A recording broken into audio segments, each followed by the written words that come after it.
ป่ากาแฟน้ำแอมอยู่ปากซอยละยังคิดเห็นหน้าน้องบอกมีมือว่าสิลืมละยังกระเฮือมนอนลงแล้วหัวใจเก่ามันเอานั่งน้ำตาลังย้อยให้รอแล้วเจ้าบ่มาและจังแม่นตัวให้อายทางน้ออายทางอายุกระโมสตาและยังคิดเห็นแต่ความดัง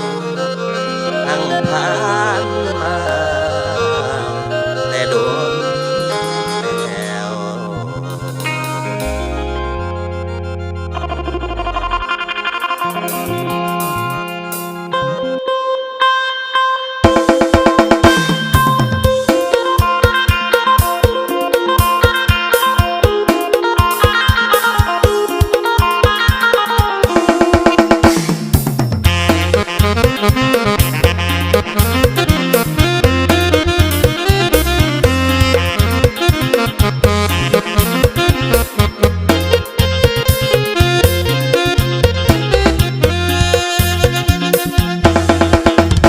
เครื่องใหม่สามใบกระโมละนองตั้งโบนะทองยำเก่าภาวะมอลันกระโมสองบ่อเสียงเก่าจุกนำยามปียามคำคิดนำน้องบ่ว่าเรื่องลายอายจนละเบิดว่าสิได้พบเจออีกกับมัวบางไฟเจ้านัดกระโม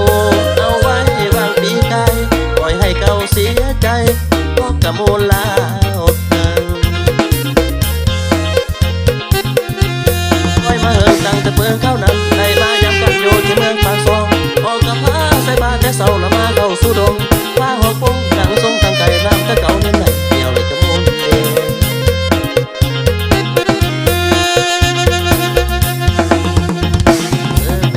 เพราะไม่เตอละเงอคำเมาคือว่าสิบ่หลอกบ่ลวงอาลักแค่ลาใจเพราะว่าแต่พุ่มพวงจนเจ็บช้ำในสวงเพราะกระมุนกรุบ่าวแย่จากไปไม่พายกับอายเตอแสลง